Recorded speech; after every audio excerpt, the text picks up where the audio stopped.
नमस्कार मित्रांनो. तर चहा आता हा तयार होत आहे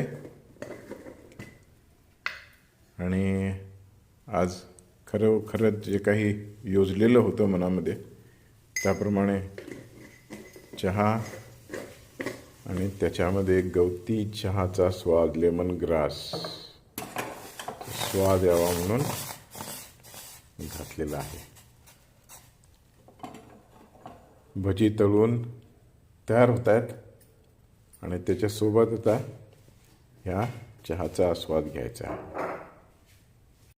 तर असा हा चहा आणि भजीचा बेत आज झालेला आहे.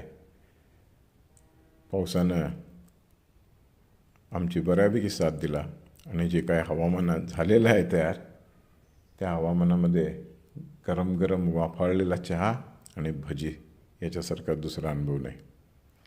धन्यवाद मित्रांनो. आपण व्हिडिओज पाहताय, असेच पाहत राहा, प्रतिक्रिया कळवत राहा. आठवणीने लाईक करा, सबस्क्राईब करा आणि आमचं चॅनल जे आहे ते इतरांच्यासोबत शेअर पण करा आठवणीनं. धन्यवाद. नमस्कार.